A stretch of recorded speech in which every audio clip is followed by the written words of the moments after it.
Thank you, Diana. Welcome to Comics League Dark, the premier news show of Comics League. Today's going to be a little different. Since there's not a lot of news that's out, I decided that we're going to do more of a general hangout stream, talk about what we're reading, and field some questions from you guys. So let's bring in the panel of my alliance members and JJheat. I am Phoenix! Hello there, sir. General Kenobi. Okay, so let's bring in the other one. All the hopes and dreams of Krypton live in you now. Yes. What's up, Teladia? And let's talk about the person that has crappy taste in chips.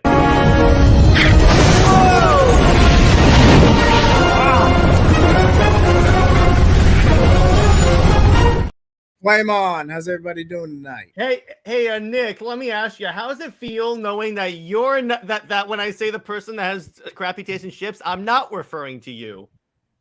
It is so good to be on the right side for once. I know. Isn't it great to be on the winning side? Isn't that great, Teladia? Isn't that great to be on the winning side? So today we are going to, again, like I said, we're doing a general just hangout, chill stream. So let's get started. So let's discuss. So what are you guys, what content are you guys consuming that you guys want to talk about? I guess Oh, okay. Go ahead, JJheat. And by the way, I saw Karate Kid 2 in preparation for movie night tomorrow. I enjoyed it. We're making a fan out of him. What's up, David? What's up? Hey, oh, look at JJheat. He's got his 2100 Samurais. Oh, he is consuming some dang good content there. He is 100% is consuming great content. I end up catching up and getting all 3 issues, and as soon as I read them, then I'll do my official review. Hopefully, Nick will be available, and I can officially interview him as I go through this comic. But we'll let you TBD. I just happen to have this on my side table right now. Oh, you mean issue 3? Me personally, I've been reading through some Jeff Johns Hawkman. He's always been a character that I was interested in checking out, and I gotta say, I'm enjoying it. And then I picked up my pulls. I've got Superman Annual #1. I love this cover. Iron Man Annual #1. The Avengers. And Night Terror, Superman, and Wonder Woman. I know. I wish it were the actual series together, but okay. Wait. Oh, I'm about to say, they actually brought that back for Night Terrors? No, I wish they did, because that would be cool. That would be the personal nightmare of any Pose fans. Terrifying.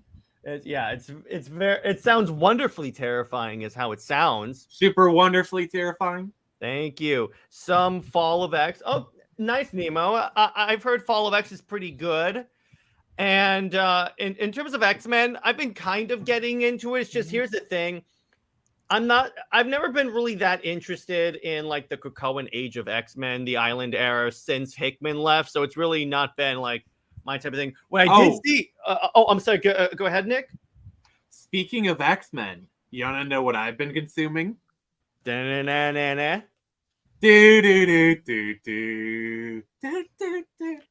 I've been watching some X-Men Evolution. Oh, hell yes. So I blazed. I JJheat blazed through the first season. JJheat blazed. And I'm on season 2 now. This show has held up from literally. It like obviously just updates it, like animation wise. You could literally have this air today and it would look amazing today. I mean, obviously technology's outdated and like some other things, but like the character work and honestly, just putting the X-Men in the high school and making all the stakes a lot smaller scale works really well. Like I actually kind of really like take the adult heroes, put them in high school. I actually kind of like that idea when it's done well. Yes, there you go. I will say I do agree with you, Nick, because remember that's the show where X-23 debuted. Yes. She wasn't. They gave her the Harley Quinn treatment where she started as an animated series character, and then they brought her into the comics. And actually, pretty Also, well. Southern Goth Rogue. I prefer the Rogue My from the powers, show. your powers, and I can take more than one. There was this great story in X-Men. I'm sorry, Nick, but this is my favorite version of Rogue. Nick, there was a fantastic version of the story with Rogue. It's called X-Men Second Coming. It's one of my favorites. 5 mutants give her powers, so she's like got Colossus's skin, X-23's claws. You're legally bound to have. There's one Rogue story that has to be your favorite. The one where she takes Captain Marvel's powers. Oh yeah, that's my favorite. That's my favorite. Where she takes down Captain. Like America. I swear, if in the post-credit scene of the Marvels we see Anna Paquin, woo, watch out. Yeah, Brown Destroyer says, have you guys read Superman Get This and Fires? Jared's gonna love this. Here's Superman and Wonder Woman in their innerwear in a hotel room. Hand pink. Okay, I'm gonna read that story for sure. Let's keep this PG, Jared. Let's keep this PG. That's PG. Oh, great. That Now is we're giving him PG. ideas. We're giving the man ideas. PG. Hey, what's up? Tell him. Wait, didn't the new My Adventures of Superman episode premiere today? Yeah, No, but no, we haven't seen it yet. Teladia and I are going to discuss it tomorrow, and this show is currently my personal hell. Yes. I thought that Okay, was Jared. Gotham Knights. Jared, Mm, I have a proposal. mm. Okay, what would you rather do for 1,000? Would you rather do a Wonder Bat stream or a Council of Lois stream? Wonder Bat stream for sure. Like, okay. Like, Oh. since we had the full count. What if instead of doing Wonder Bat, he has to do an hour stream saying how good Lois is in this cartoon? I'm doing the Wonder Bat stream. Let him cook. Let him cook. No, I'm doing the Wonder Bat stream. Executive override. No. Executive All right. override. I think we found the 2K. We found the 2K. And David, I've never doubted your taste in shows until this moment. I may read Blue Beetle and Shazam in the fall months. So far, I'm going to reread some old Wonder Woman, X-Men, Blue Beetle. Fantastic You're better off. choices. Yeah. Fantastic Yeah. choices. For me, I've been reading New 52 Superman, going back in the old ones, in preparation for myself and Jared's collab, talking about Superman, Wonder Woman combined comics, which is a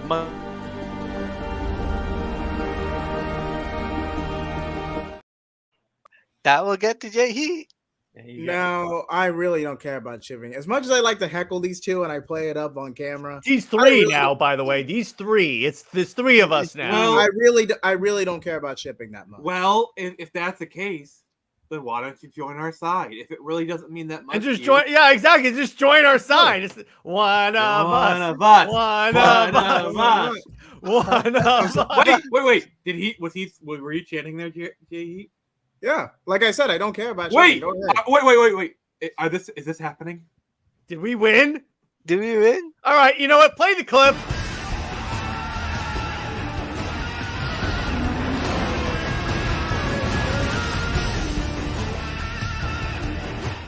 Like I said, All right, I don't no, really care about shipping. No. This is our. Jared, can you play "Bad is Dead"? Bury it. I don't have that clip on here right now. All right, I'll do it. The Wonder Bat is dead. Bury it.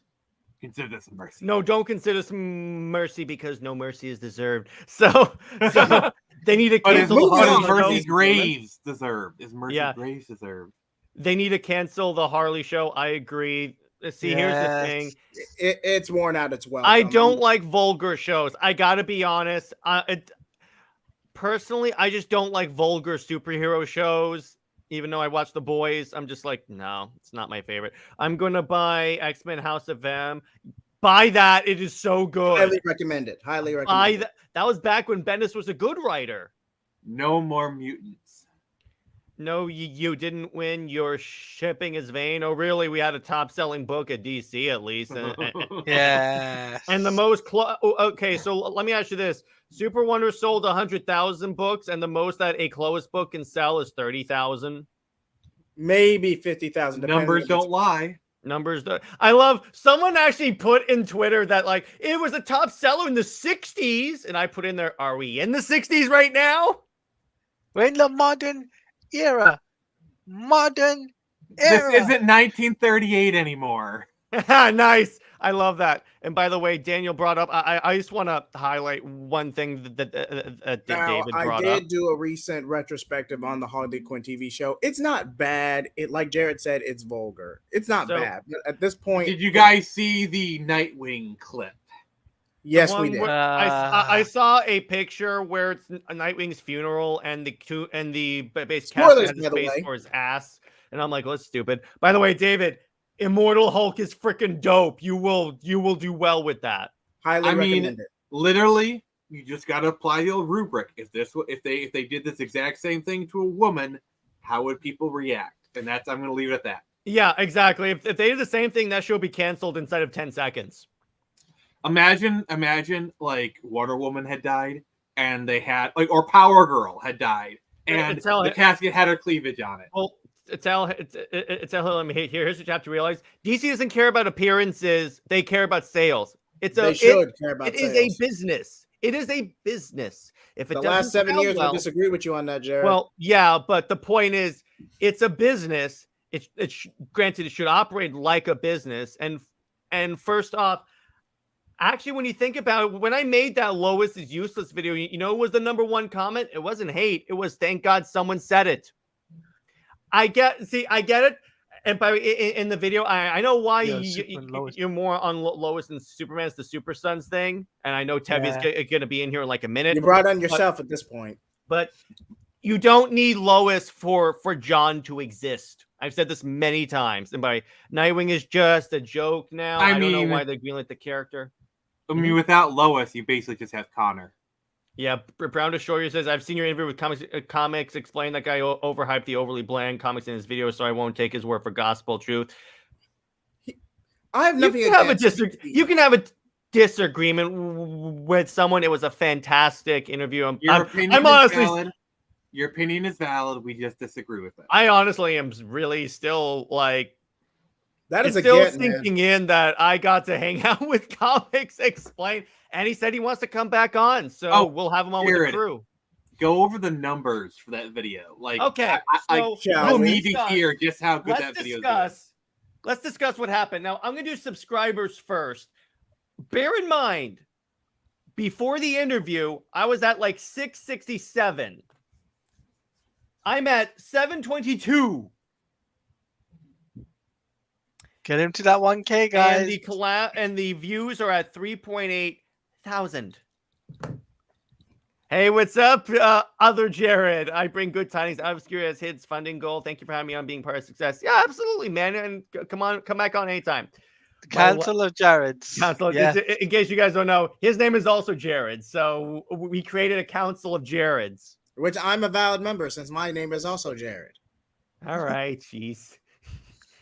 My last comes with your Sinister and House of Emma. I'm a sucker for the X-Men alternate reality. Yes. Oh, yes. Get Days of Future Past. Yes. Get Days of Future Past. How do you not have that comic? How do you not have that if you're an X-Men fan? That's one that has to be on the shelves of every. Mine is signed by Chris Claremont.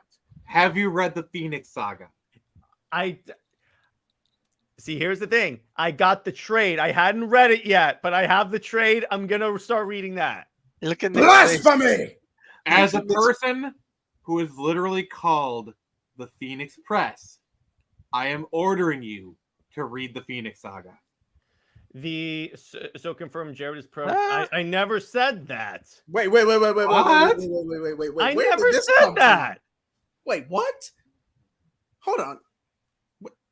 I never said that. Is that Where did you get that from? That's probably I think it's a troll. I think it's a troll. It's a troll. Tell him, please, kind of like simmer down a little bit. We're all friends here. You know, that was a little just bit because hard. I don't like Lois does not mean your opinion's invalid for liking Lois. I was just bringing up my perspective on that. Yeah, you're at about a 10 here. Can you kind of bring it down to like a 6, maybe? Like, be spicy if you want, but like, let's just try to be friendly here. It's a reference to an old, but it's a yeah. Just no. Did Justice League War will release? Yes. Currently, we're a little behind. behind on that. We will review it at some point. It's just right now I got a lot of stuff happening with the channel, so we're just like we're kind of simmering down. You mean like your channel blowing up? Yes, exactly. I appreciate that. Yes. Memberships are even more incoming. I'm gonna. What I'm gonna do? Can I buy on DVD? Yes, you can. So you too can join the Comics League. You too can join. You too can prevent BS content. Now, you too become a leaguer. Yes, there you go, leaguer. But yeah. And by the way, that was the most people I've ever had concurrently watching a live stream. I thought the Snyder Full Circle event was big. I had 150 people, which, by the way, Nick, I didn't know until you tweeted, because when I started it, I was like, okay, so it's about 5 or 10 people are watching. That's great. That's my average. So I was hyper focused on the interview. Then I just glanced over at my Twitter and I see you had posted he's at 100 viewers. So I'm like, wait, what? Literally 5 minutes later, you were hitting 150. And I'm like, and it stayed at 150 for so long. I was like, it's the first time I've had a lot of issues keeping up with the chat, and that's a good thing. Yeah. Yeah. See, that's where super chats are going to help a lot. Oh, yes. I'm doing super chats. So remember, when Jared eventually blows up and the chat just becomes a streaming wall of stuff, you want to be heard. Guys, I'm going to make sure to make your chat super. Yes. Super wonderful. Yeah. Jared, could you roll the previous comment? You need to read that. Read those 2 stories. Those are the defining X-Men stories, particularly of that run. And while we're live, I'm going to mention this. I'm going to be interviewing Sil Abdul pretty soon. Nice. Boy, that's a get. Yes, Sil Abdul will be on my channel in the coming months. We have to set a date and a time and sort that all out. I swear we're all just getting like really good guests. Like you got Comic Explain, you got Sil. I literally interviewed the head of Global. That was a fantastic interview, Nick. I really enjoyed that. That dude is so knowledgeable. Oh yeah, like seriously, it was great. And then so it's gonna be great. It's a great month to be a comics leaguer. I'm just gonna say, I love seeing all my boys do well. Because I gotta bring this up, and by the way, Rob explained how he ended up in your chat. Teladia, what happened is that he likes to just randomly go to YouTube channels and see what channels are talking about comic books and what they're saying. So that's why. So I'm like, this is so cool. And the best, I gotta say, I've been watching him since before I entered college, and this is the thing I truly love about doing this YouTube channel is that I get to hang out with content creators I have watched for literally years. Dude, that's how I felt when I interviewed Chuck Dixon, because like I have been reading his comics for like over 20 years, like 25 years or whatnot, and like I've always been a fan of his. Like he's always been one of my favorite writers. And the fact that I got to interview him. And by the way, thank you for letting me interview him. By the way, so when I interviewed Gabe, it was the most hilarious story. So what I did is I was going through my graphic novel collection, trying to see, okay, what books do I have that he colored? The stack was this big. Oh my God, what was his reaction when he was like, wow. I was like, yeah. So I was going through my collection to see what books I had. And good God, man. Gabe is definitely someone you need to bring back on. He's great. He's all good to come back on, so we'll hang out. Wait, didn't he color Son of Kal-El for a while before eventually leaving the book? Yeah, he did. He started. My all-time favorite X-Men comics, X-Men Evolution. I think he means the show, but that is a good one. No, there was X-Men Evolution. Oh, okay. Okay, that's cool. But the show was the main thing. Now, Nick, let me ask you this. What's better? The 97 show or Evolution? 97.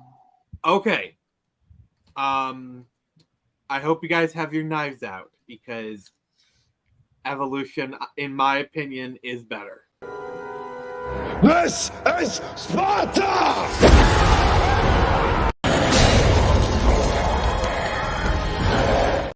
How dare you? You had that one queued up, brother. Let him cook. You had the nerve to make faces at me when I said I hadn't read Phoenix.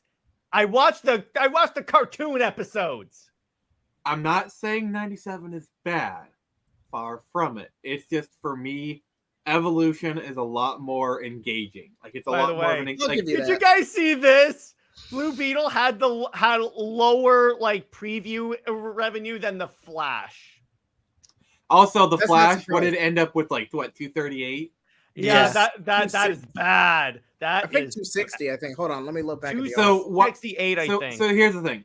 While it did go past its production budget, like the rule of thumb is a film needs to make 2 to 3 times its budget in order to be profitable, because you got to Plus- factor in marketing and all that other stuff. And here's the So thing. this will probably be a $50 to $100 million loss. And yes, because At the least. marketing on this movie must have been massive for. I'm talking about the Flash right now, because you could not go anywhere. By the way, another Not to mention the hush money. The hush money they had to pay to all Speaking of of his that, victims. another Tom Cruise interview came out and said, "Oh, so Tom Cruise did see Blue Beetle and he really enjoyed it." No, like now we know where all the money's going to. Yeah, It's now I know what's going on. It's I'm like, hey Tom, here let's fund you another marathon, shall we? Here it's $50 million. Please say Blue Beetle is good. but I will say this about Blue Beetle with the strike and everything going on. This film had no chance at all. It was pretty much screwed from the start. It should have just stayed on HBO, if anything.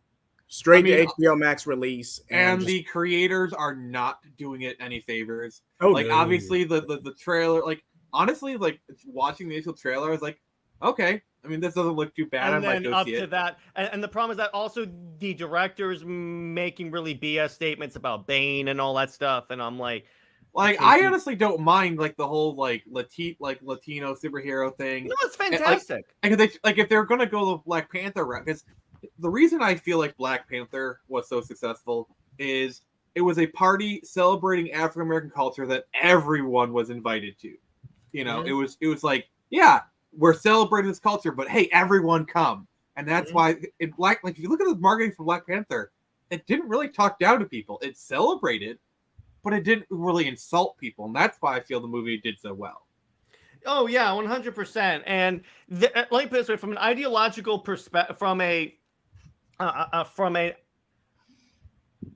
an identity politics standpoint, this did not like blast me as like this is one of those movies where it's not for you. In other words, how sometimes these If you people don't say, like my movie, don't go to see it. okay, Kelly Sue. But anyway, I love how that's become her main thing. But let me put it this way: I plan on seeing Blue Beetle soon. It looks great, and I'll go see it. It's totally fine. By the way, the rumor is, and James Gunn kind of refuted this, but he has lied in the past. Still tweeted out that there was supposed to be a Ben Affleck audio cameo where he calls them up and says, "Did you call me a fascist?" That would be now Gunn did come out and refute that, but he has lied in the past, so I'm not exactly buying that. No. He didn't lie. He changed his mind. Yeah, I know. And by the way, they are reimagining the Days of Future Past timeline 2023. Oh, cool. Jared, have you seen Greg Silverman said that? Yes. He emphasized the very profitable on Zack's DC movies, and that's an interesting thing. I'm not going to see Blue Beetle, but I'm going to see Aquaman. Okay, cool. I'm just gonna say it. Aquaman is in the tank. Aquaman's gonna do even worse than Black Adam. Aquaman. See, here's the thing. When Aquaman was successful, that was your template. That was the blueprint. That was the thing. Like they were searching for that very profitable thing. Like, okay, which direction we should go? Aquaman was literally your moment. Aquaman was like, okay, this is what we should do. Not just like the movie, but also the marketing, how we present everything. Aquaman literally like was that moment that you know, it was like that one moment that, and they learned nothing from Aquaman. Yeah, and by the way, Brown agrees with you. And here's what Warner Brothers should have done, Nick. I was watching Film Junkie, and one of his panelists brought up an interesting point. One of the main driving groups for the release, the Snyder Cut movement, was the pro Henry Cavill people, because obviously Cavill got massively screwed with the lip and all that stuff. Wait, I thought it was just a bunch of bots. Yeah, I know. But what had happened was Snyderbot 236. So what had happened was he said that if they had come out with Man of Steel 2, a Henry Cavill Superman movie 2, after Justice League happened, and I know I'm going to have to play the clip, but Yes, you are. Let me finish my rant. After what had happened with Justice League, if they had come out with a Henry Cavill Superman movie and not screw with it, in other words, let Henry Cavill be Superman again, you would have seen less of a push for the release of Snyder Cut. You still would have seen it, but he conjectured it wouldn't have been that massive. And by the way, Why did you say that name? oh, and by the way, real quick, one more. Dweeb. He fills out his clothes like lentils fill out a sandwich bag. I will say this. Aquaman 1 was great. Over $1 billion. It was great. However, given the controversies, some worse than others, I just feel like it's going to be a relative drop off compared to the first. But Nick, sorry, JHeat. Here's the difference, JHeat. Okay. Between this and the Flash, here's the one point. Amber Heard is not the main character of this movie. As far as we know, she's only in there for 10 minutes. Ezra was in the entire Flash movie. That's why I don't think that it could play a part in it, but based upon what we know about Amber's role in the movie, I don't think it's going to have at least the controversy part, as negative of an impact as the Flash did. Yeah, Amber Heard's bad, but she's 20 minutes tops. And the thing with Ezra, while some of the more salacious allegations have been disproven, there's still a ton of crap that he did. Literally him choking a fan, we have that on video. Yeah. And him getting arrested. We don't need some of the salacious stuff. There's a lot of crap he did where that literally anyone else. Plus, it's they got rid of Henry Cavill, but kept Ezra. There's kind of a what the frick. Speaking of Superman, I guess we are going to talk about this. So recently, James Gunn did a tweet. Someone asked him about how having all these different characters in the Superman Legacy movie will that take focus off Superman. So what James Gunn said, and this was the most stupid way to respond, he goes, well, there are other characters in the 40-year-old virgin. Oh, wait. Did he say there are other characters other than the 40-year-old virgin? No, there were other characters other than Steve Carell in the 40-year-old virgin, but he was still the focus. And by the way, real quick, something just happened. Wait. Oh, wait, okay. I'll explain in one sec. Real quick.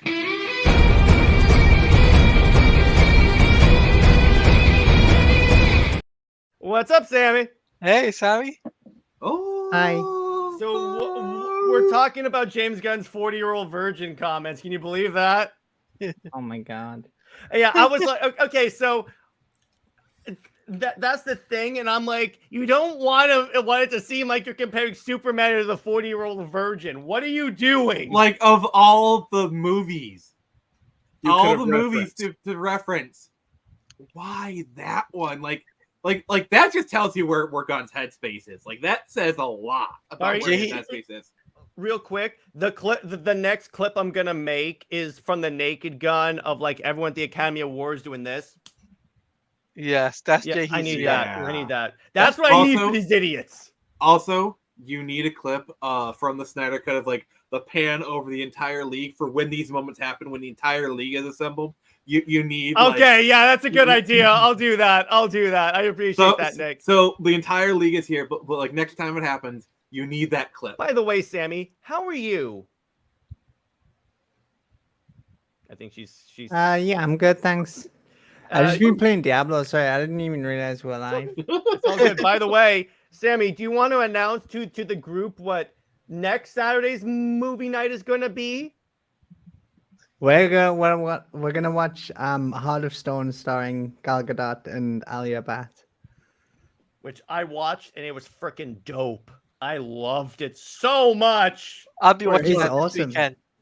Heart of Stone. Hold on. That's the new spy movie starring Gal Gadot. I've seen her Snyder Queen's recent poster tweet of the Snyderverse. It was gorgeous. You have fans, Snyder Queen. Oh, thanks, Brown. James, JHeat, can you explain to me Wait, Age did of you just call me Apocalypse? James? So I'm confused here, guys. Just give me. Can you explain Age of Apocalypse to a movie theater?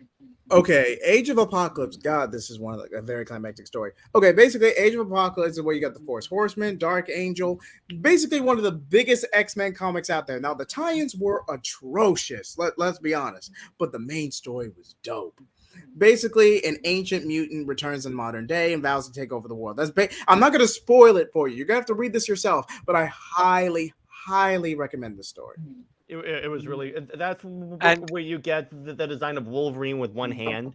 And Nick, not Nick, I mean Jared. You should talk, Mister. How dare you? I was gonna say, Jared, you called JHeat Nick, and then you called him James. That's too. I was close. It's a J. I was close. And yes, the movie is sick. It's really good.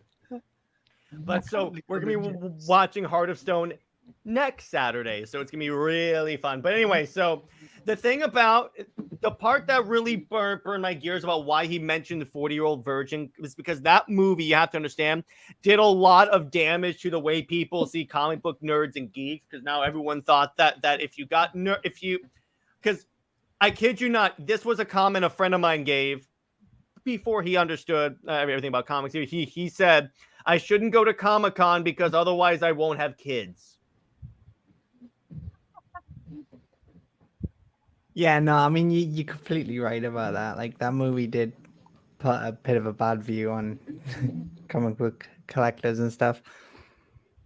It's like I thought they were trying to like go, move away. Like, I mean, honestly, so much stuff in like the era of like the late 2000s, early 2010s was like a really awkward transition era because you had stuff like 40-Year-Old Virgin, Big Bang Theory, and just a lot of stuff that like kind of was falling upon like 50-year-old tropes that had been outdated. At least in the Big Bang Theory, the comic book fans were all the really ridiculously smart people. That is true. But the one thing I will say, and the thing about it, is that this is coming from a guy who, during an interview, he did say, at first I wanted to be a comic book writer until I realized no one reads comic books. So I'm like, this is the person in charge of DC. Wow. Okay. You're really building confidence in the brand, sir. Now, I might get heat for saying this, but maybe people would be more inclined to actually do commissions for comic books if you didn't pay them peanuts. Yeah, that's true. Brown Destroyer asked, speaking of comic books, what's the most complex DC Comics or Marvel comic stories you've ever read? Me, it's Final Crisis for DC, because I still don't know what the hell that happened. But a fun story, we covered it on the channel back when it was just Lad and I, just because of that one photo Zach put for Thanksgiving of like the absolute Final Crisis in his like next to his turkey. So, the famous turkey picture. And by the way, it's really popular. When it was a really popular video. So there you go. Pay attention to what Zach tweets. But speaking of which, that's sold out as well, just Rebel because of that picture. Rebel Moon comic teaser, sold out. baby. So happy. So anyway, in terms of Marvel, House of X powers of 10. What about you? I'll start with JHeat.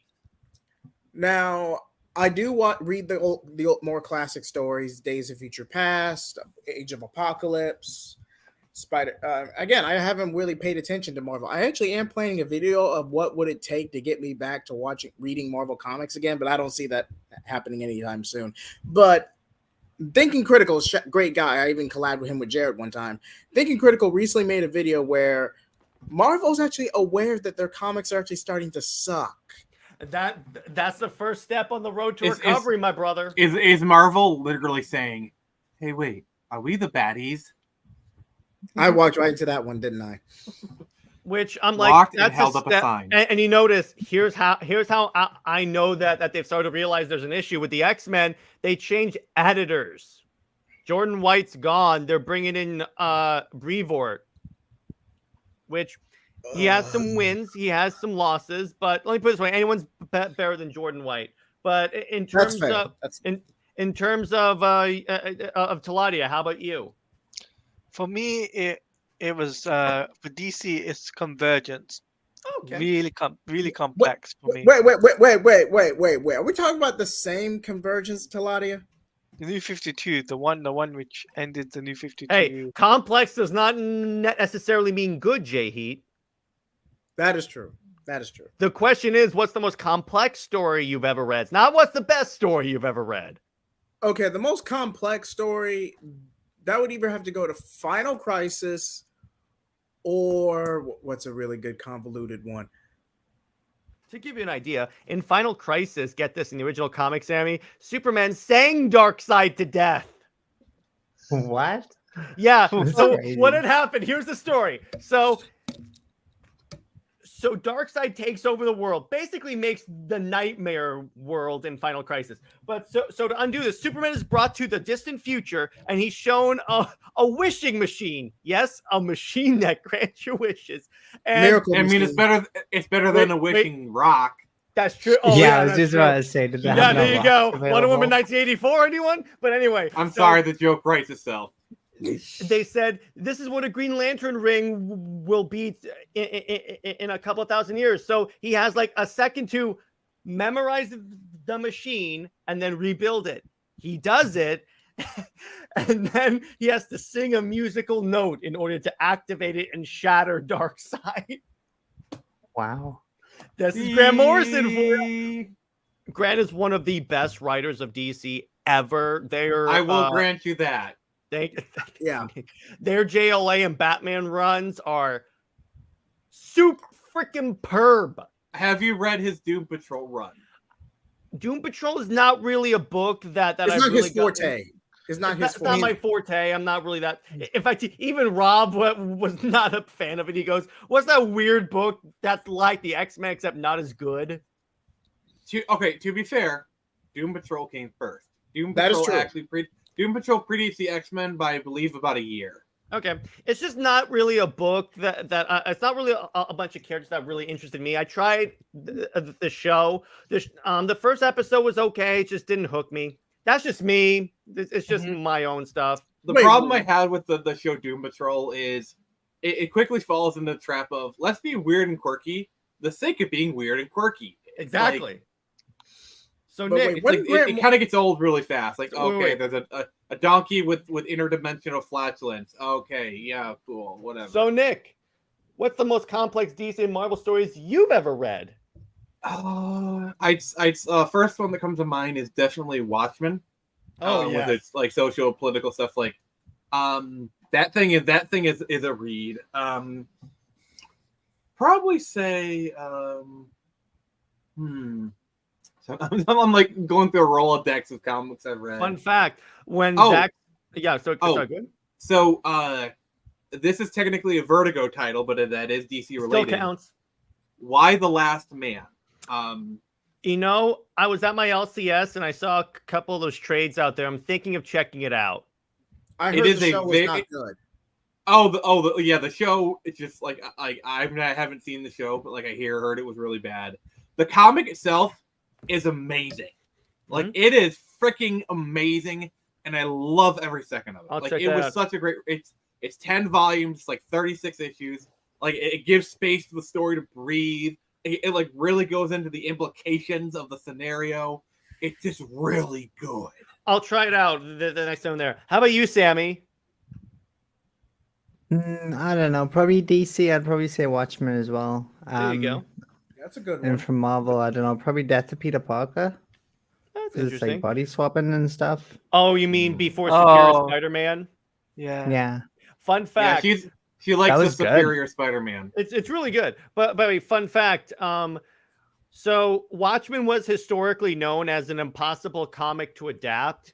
And our good friend had managed to adapt it so well that people were like, that's when there were so many DC Comics fans that are now like diehard fans of Snyder's work that were like, that's when I knew I could trust him, is when he nailed Watchmen. Because pretty much it's the movie. Fact. Because pretty much it's the book except for like the final monster. I'm sorry, go ahead. Fun Nick. fact: when Alan Moore read the script for Watchmen, he commented, "It's about as close to Watchmen as you can possibly get." Actually, I think that was Dave Gibbons, because I've heard that Alan Moore is not a fan of the movie. Well, he's such a bad fan of the movie, he has to have his name removed for it.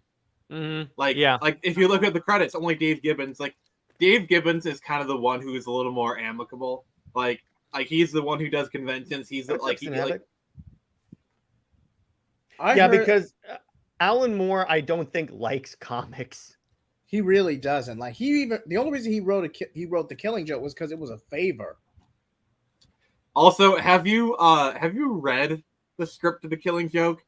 It reads less like a script and more like a hostage negotiation. Well, fun fact: before when the Batwing came out with Batman Damned, so you guys know how that like basically tanked DC Black Label, right? Pretty much. And by the way, I guess you could say that was a real dick move.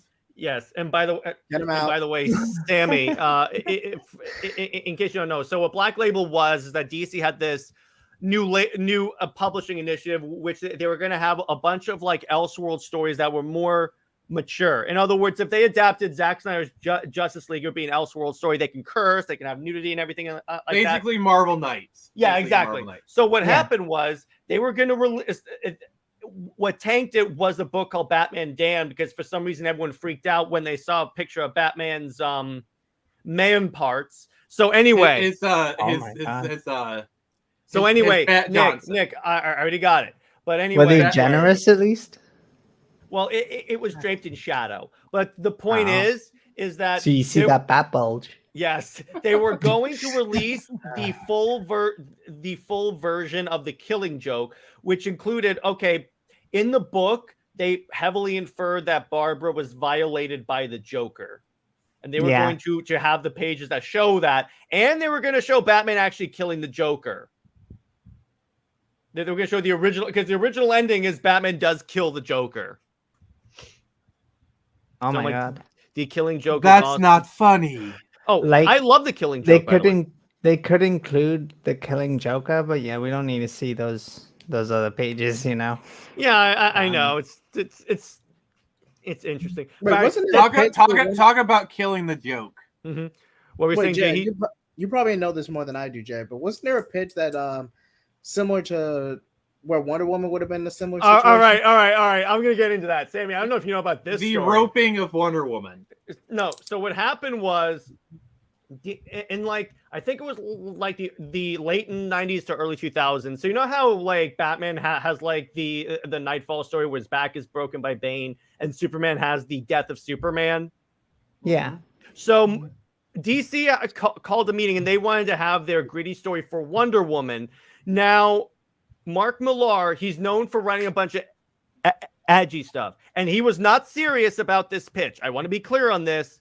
This was not a serious pitch. DC took it as serious and had some pages commissioned, but he was not serious. His thing was, how about the violation of Wonder Woman? What? Yeah, that was the thing. He was not serious. He was like, I could totally see Mark Millar bringing that up as a dark joke. Like, he has some sort of gallows humor. I could totally see him bring that up as a joke, but I don't think he would ever be serious. But like, he would ever write that kind of story. No. Couldn't even be brought up as a joke, to be honest. It's disgusting. Yeah. I mean, it's disgusting, but like, I could see Mark doing it as a joke.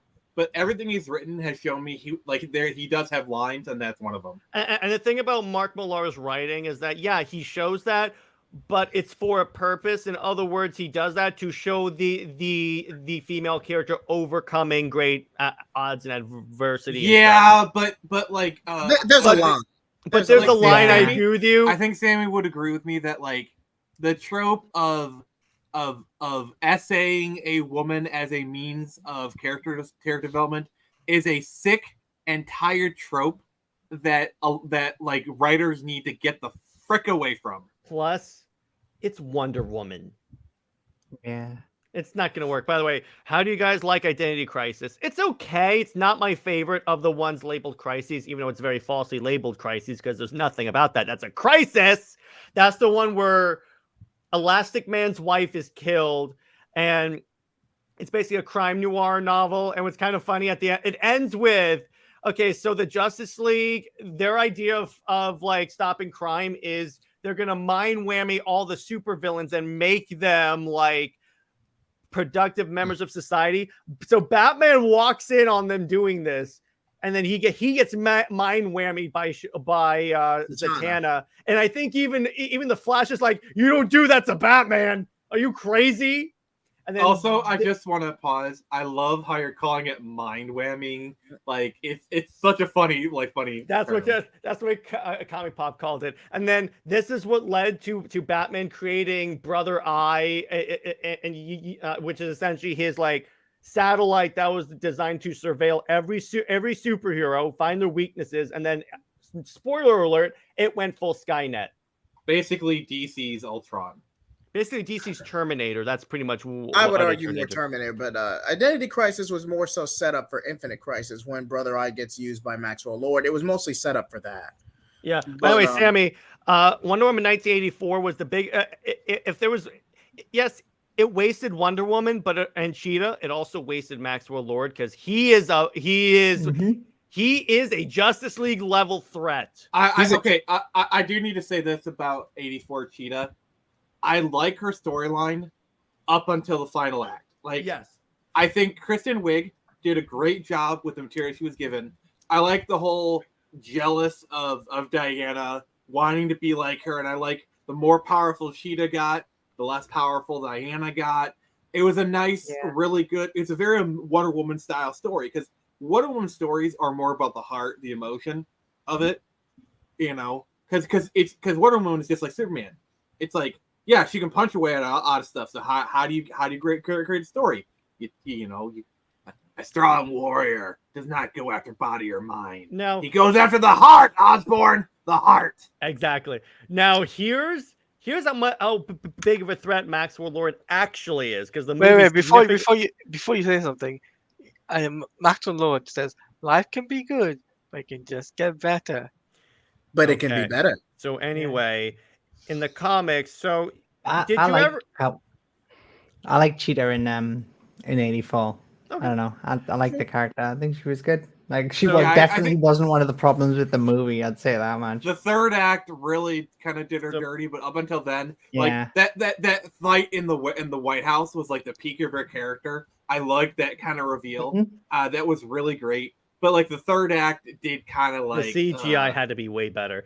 And the waste of the Kingdom Come armor.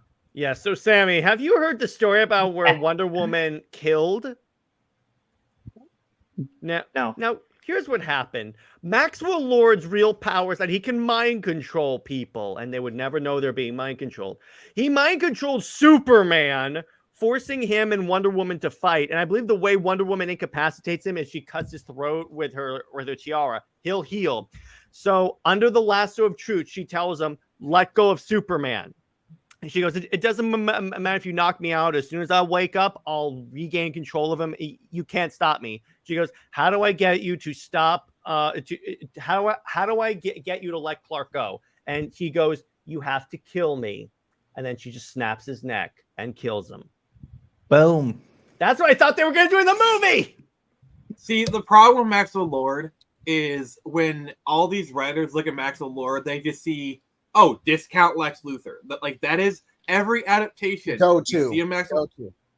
Supergirl, they basically just treated it in the first season of Supergirl. They just treated him like discount Lex Luthor. In 84, he was basically a discount Lex Luthor. Like that's all these writers be able to see in Maxwell Lord is like, dollar store variation of Lex Luthor, and it kind of makes me mad. So Daniel brings up animated movie of The Killing Joke got me disappointed, pretty much the same way I felt after seeing the Red Sun movie compared to the comic. Yeah. Okay, the Batgirl subplot was a little tacked on. I'm not going to refute that. It was more than tacked on, brother. But it gave Barbara more to do. You have to give him that. Oh, it certainly gave her more. Yeah, exactly. It certainly did. JJheat, you open the door wide open, a neon sign. Yeah, exactly. There you go. Cheetah was the best part. To a degree, she was. I agree with you, Nick. Two things I dislike from 84. One, the disrespect on the source material with the villains. And number two, and this was also my number two, Steve Trevor. I literally just said Yeah. Steve Trevor. I kind of don't want to like pull the pin on that hand grenade right now. Like, No, but there's a very specific thing that Patty did with Wonder Woman in that movie that I was like, why? Let's just say I'm not going to go into detail on what happens. You all know Like, what I'm referencing. it's a okay. Yeah, This we is know what- what you're referencing. You don't even. It have is to a mention it. wishing stone. Why did she have to have Steve take over someone else's body? Why couldn't Yeah, Steve literally, just appear out of nowhere? Yeah, It's a freaking wishing that's stone. what I thought was going to happen. Not only that, It was never established that the stone needs to remove something to bring something else in. You know. it did actually. did I it? believe Cheetah. when in the Oh well, very then there beginning. you go. That's why he loses his body then.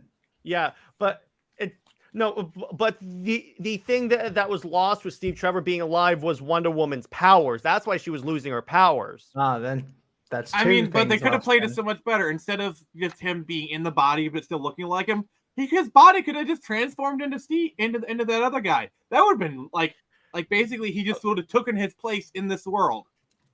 Like, Shoulda there's came so back many as a better zombie. ways to do it. Here's a better plot. Are you ready?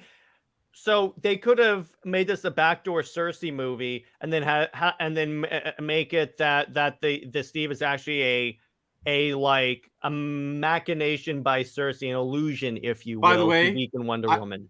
Sir, in this fictional movie, Cersei is played by Linda Carter. No, Eva Green. Yes, I agree with Jared here. I don't want Linda Carter to play an evil. I don't think she'd bad do guy. it. I get where your head's at. She Nick, could but- do it. Granny Pants, by the way, JJheat. She could do it. She could do it. I'm so glad I was set up for that. She could do it, but I'd rather have her be like a good person. Yeah. I also heard this would be let me get your guys' thoughts on this. I saw a thing on Twitter regarding the Flash, and they went, someone had a proposal for the final battle that I think would have been a lot better if instead of killing Kal-El like Zod did in the Flashpoint universe, if he actually brainwashed Kal-El and then it was Kara versus Henry Cavill Superman. You might as well go for a Red Sun adaptation if you're going to do that. Yeah. And what's Yeah. up, the comic vet? What's up, How comic are you, vet? sir? How are you, sir? But so I mean, Yeah, where I'm at is we should have got the Flashpoint movie, to be honest. Like, the actual Flash. Thank you. screw the Flash. After Jeffrey J. Dean- Oliva, The okay. movie sucks. Okay, Jeffrey Dean Morgan as Flashpoint Batman, we would have gotten that. and Right? Anthony Starr Sure. as Reverse Flash Earbud Yes. Fog. And Perfect casting. here's the thing. After Jay Oliva put out those tweets about what the actual plot was, I was like, you should have seen. I cringed, but not cringed from like the story. I cringed that this was taken from us. Because I'm like, we were on the, to quote Star Wars, we were on the verge of greatness. He was literally talking about like Gal Gadot fighting Jason It was a- Momoa and stuff as well. Like, oh my god. They would have Oh, done the cool. fall in love plot, and then the fight. We would have seen Merrick get her head chopped off. That would have I been was just awesome. about Also- to say that. Also, we all know why they didn't do that, because they knew that when that happened, the every audience would cheer. And Yeah. that is not a good look. When you It's have too like, cathartic. imagine you have like it's all over the internet. Like there's Twitter reactions of like when that happens, audience cheer and like clap. Like that is not a good look.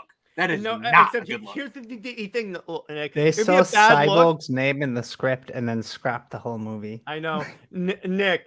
Here's the bad. It would be It would be bad if it were a male character killing Mara. But I think if it were Wonder Woman, I think they would have been a little more a little more accepting. No, but like there's no way that like because Amber Heard, I think Amber Heard probably has some influence on this. True. Because like she knows that if that scene happened and it was released, she knows that a lot of audiences would cheer and it would just not look good for her. So I think she might have used her influence to nix that. By the way, I want to bring Then this don't up. take the role in the quickly. first place, you know? Yeah. If you're an actor, like if you can't do the role because you fear people are going to use that clip against you, then simply don't take the role. Find I another mean, to be profession. fair, the only reason she has that role is because Johnny got that role for her. Like literally, it's in the court All right. documents. But anyway, there's Yeah, but that's something not really the point. something that I really want to bring up. So since we're talking about the unmade Flash movie, I want to bring this up. This is the old Flash director, Rick Famuyiwa. I mean, I mispronounced your name. Wasn't there I like apologize. 5 directors for that movie? Yeah, but this was the Yeah. first guy. Look at how excited this guy was about the Flash. He goes, "I went to DC Comics and emerged in the Speed Force, but I got all this stuff when I emerged. Look at all this research the man did." It was going to be awesome. This movie was in development hell for 7 years. I'm surprised it even Yeah. got released. But like, just imagine Anthony Starr as Eobard Thawne. Yep, reverse can Flash. that's my cast. As soon you see him Yeah. as anytime as Homelander, and you're like, yeah, I Like- could see you doing that. Like, plus I could see Anthony Starr doing really well with like the kind of like the syndrome, kind of like the jaded fanboy kind of aspect of the character. Like, it should have been me. It should have been me who got the love. But no, like I could just see Anthony Starr just killing it. I can do whatever the heck I want. There you go. I would have applauded a Flashpoint live action movie if all leads to official canon romance between Superman and Wonder Woman. Hell yes. Black Adam was longer. I wish I wish we got more of also Black Adam. Because Black Adam versus Superman. By the way, Mhm. okay, Yeah. here's an Elseworlds for you. So it's the last episode of The Flash, okay? Okay. And it's the thing is over, and there's a post-credit scene, and Ezra Miller appears. Like, Barry, I need your help. Like, there's some sort of Flashpoint going on, and that leads into the Flashpoint movie where it's Grant Gustin and Ezra Miller doing their multiverse stuff.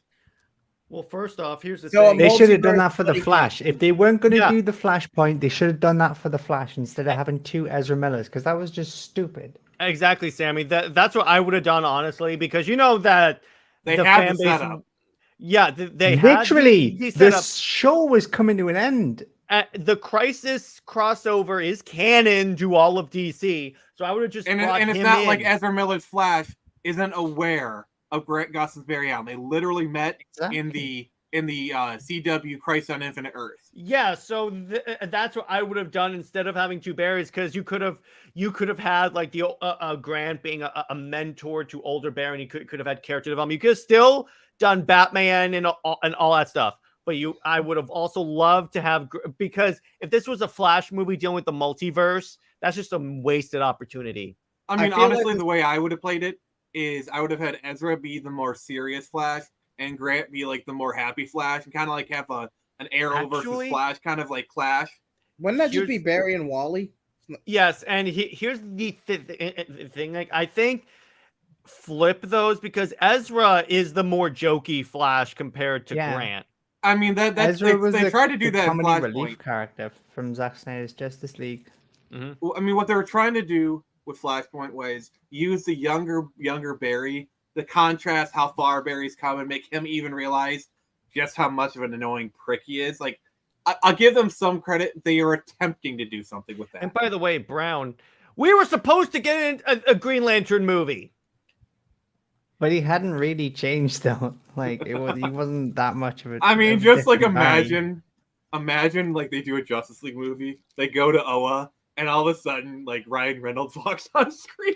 Well, the way I would have imagined the Green Lantern showing up is it's the final battle. The world becomes a Justice League.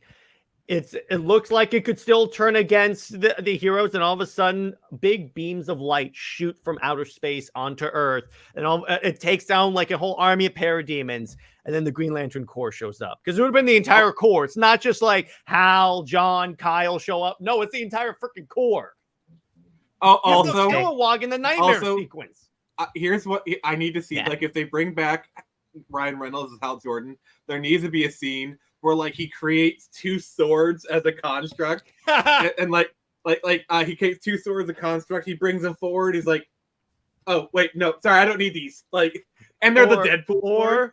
Or that's a reference to Green Lantern. Remember where he's fighting Sinestro and he goes, "A sword, how human." No, but he No, literally I does it know, like I Deadpool. know.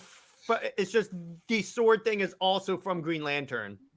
True, but like I just want like him to do some sort of Deadpool reference. Well, like, here's the thing. I want though. Ryan Reynolds to stop referencing Ryan Reynolds from other movies. Like Yeah, that's here's the thing, like Nick. I've had what, enough you of don't that, like to you be don't honest. you don't like the suit being green or animated? Yeah, but Nick, The fourth that wall whole break. This is the wait, fourth wait, wall break. wait, that whole referencing other movies, that's the Deadpool thing. That's not the Hal Jordan thing. Like he's the only actor that references his own movies. Like he's To be so fair, funny. he's the only actor that plays Deadpool. That is true. Yeah, That is true. Yeah, it fair works for enough. when he's playing Deadpool, but he can't do the whole sword thing for Hal Jordan. I just think like a one and done kind of winky reference, like not like look into the camera and say it, more just kind If of like a it's- quick winky reference. If it's in a Zack Snyder movie, definitely not. No, it wouldn't fit in a Snyder movie. And by the way, Wonder Woman 3 post credits should have been her receiving her Star Sapphire. That would work if they were building to Blackest Night. Okay, and okay, this is totally like just me being stupid right here. So like, you know how Taika Waititi was like the best friend in Don't in you that dare movie? say Taika to direct a Green Lantern movie. Don't Let him you cook. dare. No. Let him go. He comes back as a friend, but like you see him, he's playing like a keyboard. Do you know that there's a certain brand of keyboard called Korg? So he's playing like a keyboard, but it's a Korg keyboard. What's that a reference to? Oh, come on. He plays Korg in Thor. Oh yeah, no. Again, that wouldn't. It doesn't work. It doesn't work in a Green Lantern movie. Green Lantern is wholly different from Deadpool. You can't do the other universe reference. I mean, to be fair, like that kind of reference, it's kind of it's more in line with like a standard reference. Like, oh look, Taika Waititi's playing a Korg keyboard. Now, likely it would be Core Industries. Cord Industries. That's yeah. the way they could make that work, and then you could also say it's also kind of a reference to that. But Core, I can't see that happening. Like literally, the Yeah, that would be an keyboards are Easter egg, K-O-R-D. No, I have some of them right here. Nick, I know that, but I don't think they would do that for this movie. That's what I'm saying. I know that the Korg keyboards exist. I'm literally grabbing one right now. All right. Ryan Reynolds recently said the Green Lantern movie wasn't as bad as he previously thought after watching it again. Yeah, it's not bad. Yeah. Am I It's the not only one? perfect. After watching The Flash, Yes. Green Lantern's pretty good. It's not the best movie. It's not bad. But it's drastic. It's Significantly compared better. to what we've got, it's fantastic. But I will But say yeah. this. Am I the only one thinking of live action Kilowog in the nightmare sequence right now? Yeah. Well, I'm the only thinking about problem that too. is Michael Clark Yeah, Duncan Jared passed mentioned it away, before. so that's going to be a little tougher. Well, they could. Yeah. Who else could? Keith David plays Kilowog. It's a little forced, but we can make Keith it David work. played Spawn in the Spawn animated series. For those that don't know, he played the Arbiter from Halo. No, Nick, I know it's Korg. I know, Nick. I'm not. He's not gonna let it up. He's not gonna Nick, let it up. Nick. I know that's an actual keyboard. I'm just saying I wouldn't do it for a Green Lantern movie. I just want to show off my keyboard. Too, so. Nice. It's Sweet. a nice keyboard. It's a nice one. Yeah, it's a Looking at- Michael Clark, so. Looking, Warner Bros. Releasing this day in live action superhero movies. Reynolds' Green Lantern wasn't that bad. In fact, it's close to That's the what I'm quality. saying. It's close to the quality of Zack Snyder's Justice League compared to what we've been getting. I mean, honestly, like all things being equal, I would put Green Lantern about in the same quality as Black Adam. Like that's That's fair. That's fair. that's I where dug I- Black Adam. yeah, like it's not a bad movie. It's just people were so spoiled for choice back then. Like Now, like, Yo, you know what's take kind of me funny? back to the Black Adam release, man. Take me back. Back when we particularly had Henry when we- Cavill. Back when like James Gunn wasn't hired, man. I Take guess me you could back, say The Frank. Rock did change the hierarchy Yeah, of he the did. DCU, just not in the way we thought. Yeah. No, and We also can't in the go way through we one thought. snow Wait, if we and also in the way we thought in a way because his movie was the highest grossing DC movie of the year. Highest grossing DC movie since Aquaman. Yeah. 2018. I guess you could say Crazy. Dwayne really rocked the DC office. Yes, he did. Oh, I love it. My favorite line from Black Adam is when he walks in and he's talking to like Adriana and her son. And he goes, "Who will teach him violence?" And then the son goes, "Yes, Mom. Who will teach me violence?" That's I a good Also- freaking scene. love that. When the Flash bombed, I really hope Dwayne sent a text to James Gunn say, "Can you now smell what I am cooking?" Oh, he was celebrating. He was drinking his tequila. He was having a good time when Flash was bombing. Guarantee you that. How much you want to bet he also went, "Put on Black Adam. Let's watch it right now." That's what I would do. Also, like, Just like, he sent a text to James Gunn that just said, "Tell him the Man in Black sent you." Nice. There you go. Also, like, the next time he saw Ezra, so like, hey, what was the name of that movie? It's like, oh yes, it doesn't matter what the name of your movie is. God, we're old. A movie without a movie without a Justice League member in it until the very end made more than a movie with 2 Batmen. 3. Also, can we Arguably. just agree the Batman at the bridge sequence was not really Batman? Like, that was way out of what's character up? for him. Plus, they didn't give him the voice changer. The one in the alley, the one when he's talking to Alley as Bruce Wayne, yeah, that's spot on. Up until the bridge, that was pretty cool. Up until the bridge, like the whole chase scene Yeah, that whole on the intro Batbike. action scene was really good. Like, Yeah, and I'm like, apart we from couldn't get the this. hospital, because oh my god, what the hell was that? And Yeah, then the the What? one- Ignoring Isn't the putting- hospital. Isn't putting babies in a microwave standard procedure? Yeah, Wait, why would you even fantastic. have that scene? Like, seriously. Like, it was ridiculous. it's really stupid. And then he's but staring at the child like a psychopath. Like, what I the will hell? say Calm down. the good part about that is how the movie starts. He's ordering food, and then it takes the entire action scene for the guy to Oh, finish his order. Brown Destroyer gave me like an awesome idea. Imagine Black What if Adam meaning peace. Oh, Yes. No, it's Dwayne Johnson.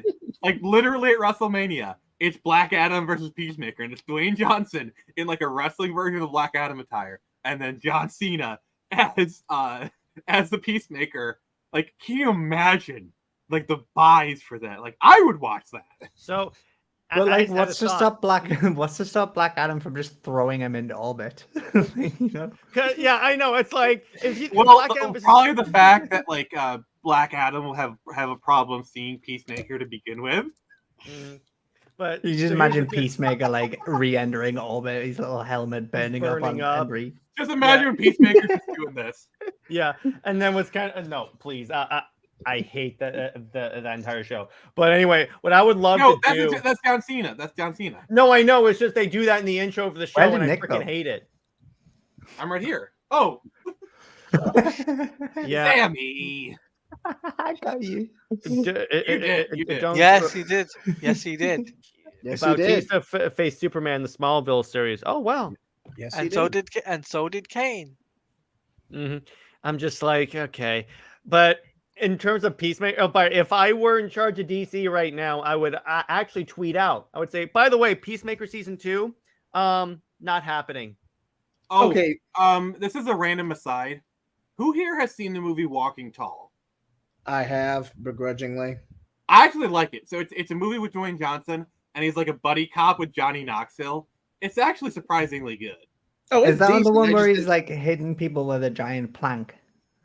I know, right?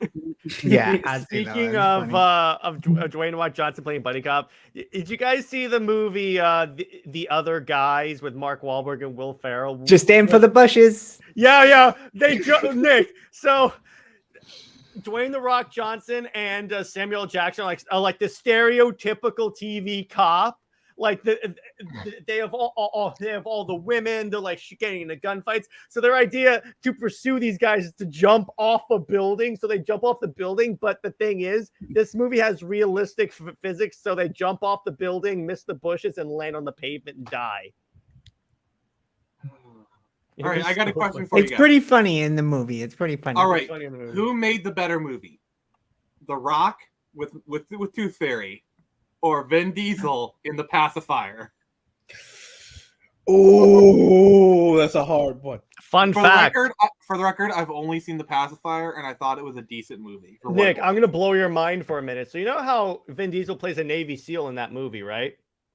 Mm-hmm. So the boy in the movie, the boy he's babysitting, he would grow up to play a Navy SEAL on TV. That's cool. God. He's one of the operators in SEAL team. It's a dope show, by the way. You guys really ought to check that out. And Brown Destroyer says Pacifier. I haven't watched Pain and Gain. I would have to give it to Pacifier because Tooth Fairy was just too comedic. I just couldn't take it seriously. Mm-hmm. Is that the one that had Seth MacFarlane in it as well? I think so. Mm-hmm. Yeah. Also, my favorite joke in The Pacifier is, so they're trying to find this thing called Ghost, and there's like a disc of after a fight, like a disc of Ghost, and so like, okay, we're gonna find out what this is. So they pop it in the laptop, and it's just the movie Ghost. Like, I just thought that was such a great like visual gag. It's like a burnt, like pirated copy of Ghost. I thought that was just a funny thing. And by the way, Sammy, we did see that, and we both agreed that Gunn is probably lying. So More anyway, Mind. Wait, I got one more thing. Then before we move on, I got one more thing I want to say. Out of all Seth MacFarlane shows, American Dad, Family Guy, or Cleveland Show, how would you rate them if you've seen them? And what do you think? I've only seen Family Guy. I was a fan of Family Guy, but I fell off it like a lot. American Dad is probably my favorite because that's the one where it's like it's still somewhat original. Family Guy basically fell into the Simpsons trap really hard. Every bit. Cleveland Show, like I watched the first season, it wasn't terrible, but it was very much like spin-off. I wish they would have done a Quagmire spin-off, to be honest. Wait, what? A Quagmire spin-off? Damn, that's crazy. The network would never go for it. The network would never go for it. That'd be like some Adult Swim sort of stuff. So, by the way, I have two comments I want to highlight right now. Brown Destroyer has a question. Who is the better actor, John Cena or The Rock? The answer is The Rock. I got to give it to The Rock. John Cena's not that good. And the thing is, even The Rock is not like the best actor. He's okay. Well, and also here's the problem with The Rock. If you look at his early stuff, he's actually a pretty decent actor. But like pretty much anything past 2015. Okay, here's the best thing. Look at The Rock in Fast and Furious 5. And then go look at him in Hobbs and Shaw. It is literally two different characters. In Fast and Furious 5, he is playing a character. He is literally playing a character. In Hobbs and Shaw, he's playing The Rock. Yeah, exactly. And here's the thing, I like The Rock. I like his movies, and I like him as a person. I'm not saying I don't say I don't like him. I'm just saying. Oh no, I didn't say you did. I'm just saying, like, I was just answering the question as well. Like, my choice is The Rock.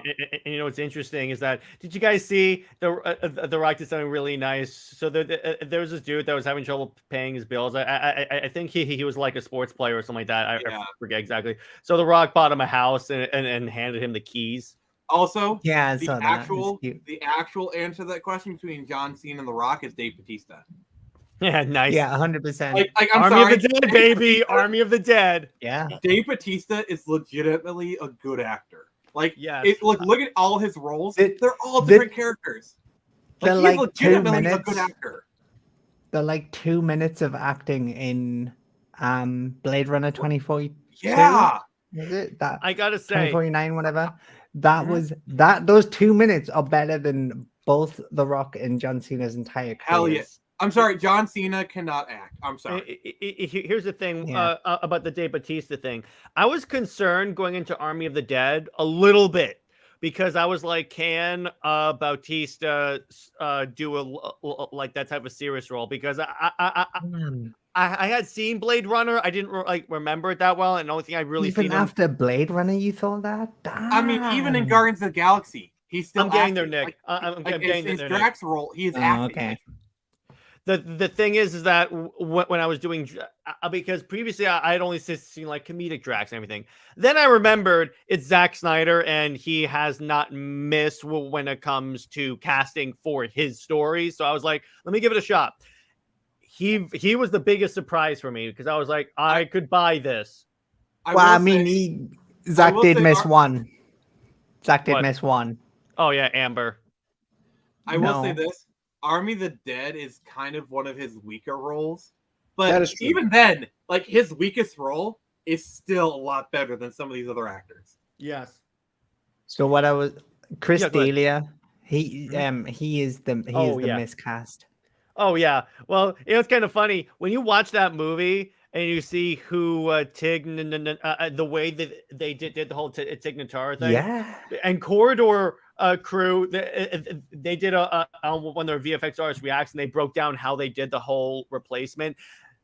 So much work went into this, and it's like because they had to match the lighting, and also she touched like Bautista's shoulder, so there was actual interaction too. That is really hard to do.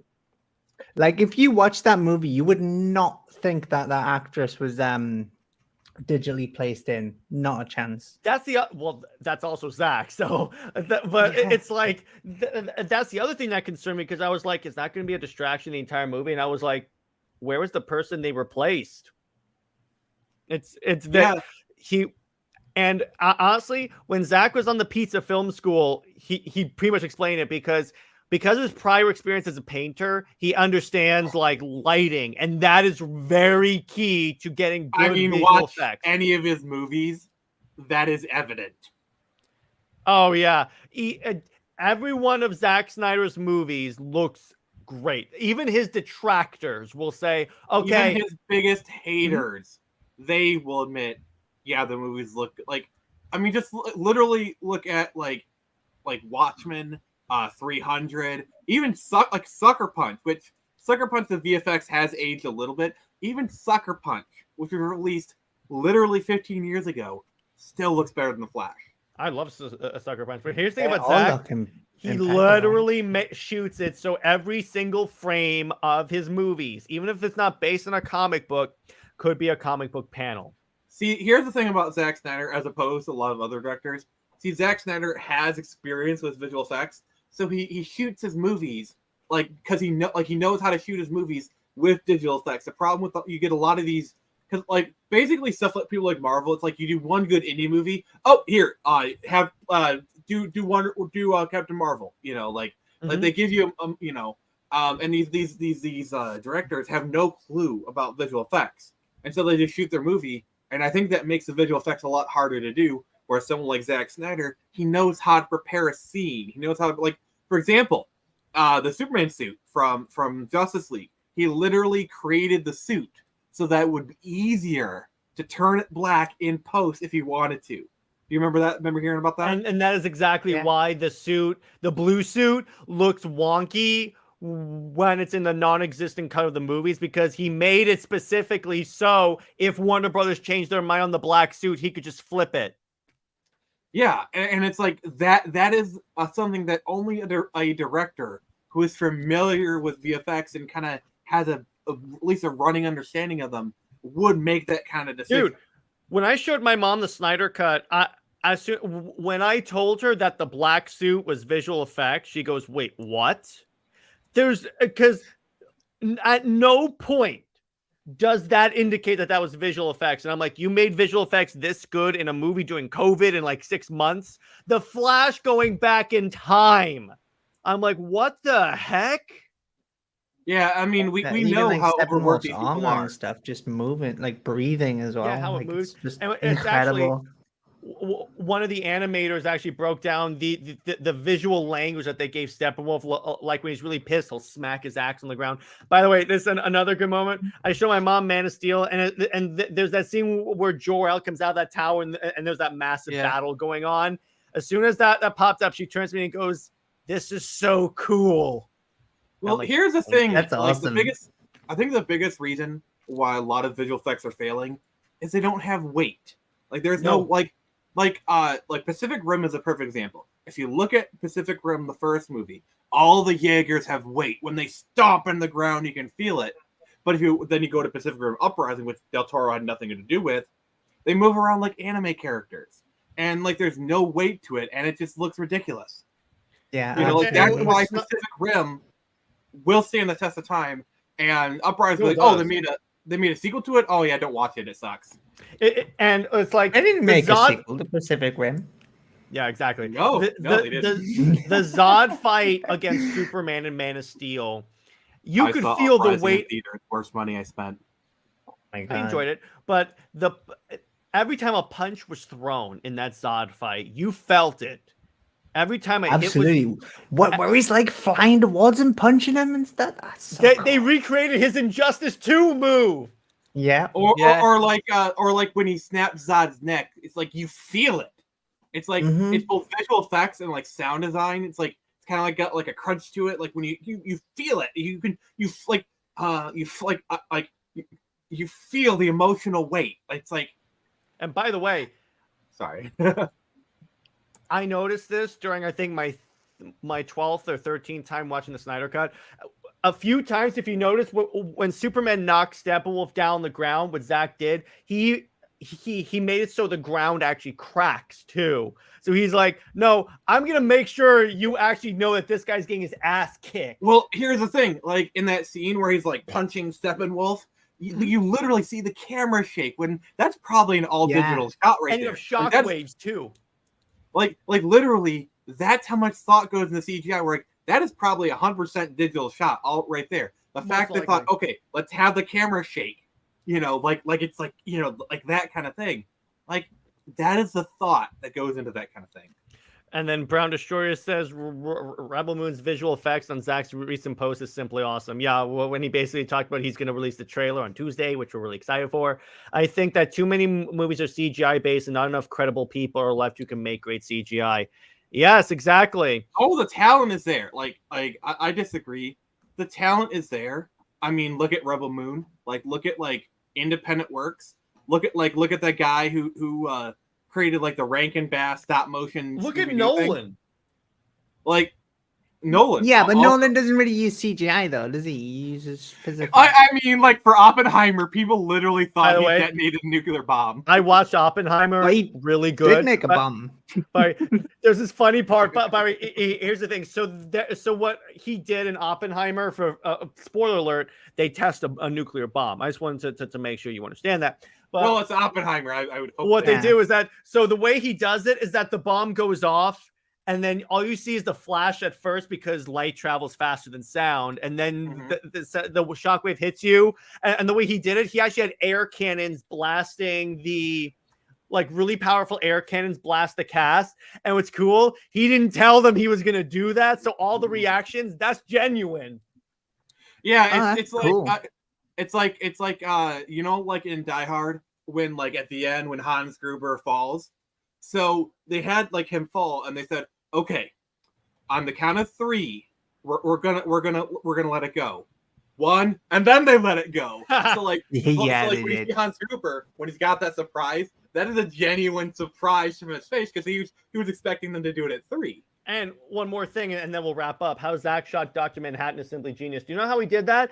To get the proper glow, he had Crudup wearing a suit that had a bunch of blue LEDs on it, so the camera would at least get the blue glow. And then I'm trying not to make the joke. Yeah, I know. It's just so that way they could that way in camera and visual effects it was a lot easier to get like. I blew myself. Oh, the blue man. I'm Yeah, I'll sorry. give you that though. That one's funny. Oh, That one's I'm funny. like, That's a Tobias from Arrested Development joke right there. Yeah. Yes. I love that show. But anyway, I'm sorry, but like I'm trying not to make. By the really way, bad jokes right let's now. do a stream or an Under Two Capes episode talking about Zach's like visual effects in all of his movies, because we can do a podcast episode just on that.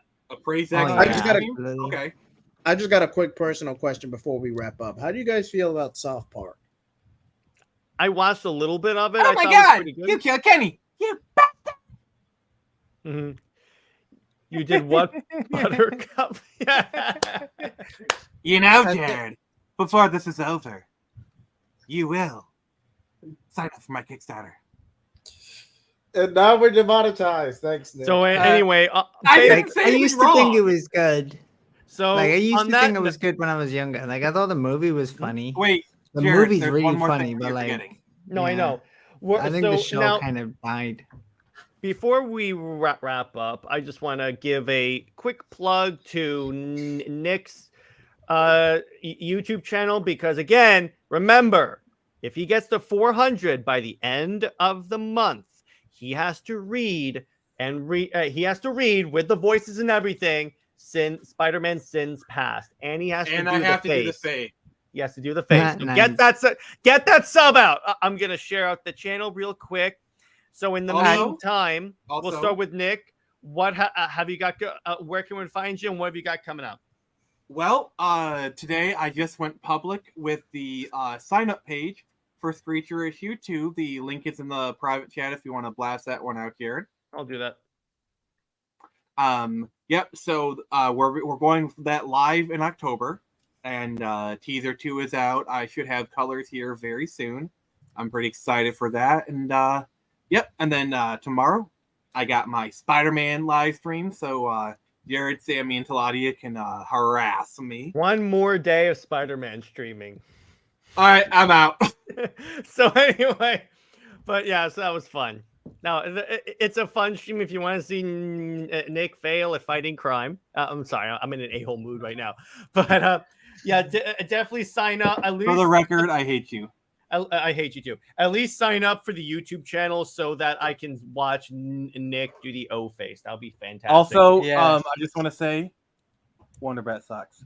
And by the way, speaking of Wonder Bat, as a matter of fact, remember, sub to Comics League and share the channel, because remember, I'm at 722 subs. If I can, by the way, 3.9 thousand views on that collab. I'll get into more on that. If I get to 1K before the end of the year, I will make a pro Wonder Bat stream. So share the crap out of this channel. So on that note, Teladia, where can one find you and what have you got coming out?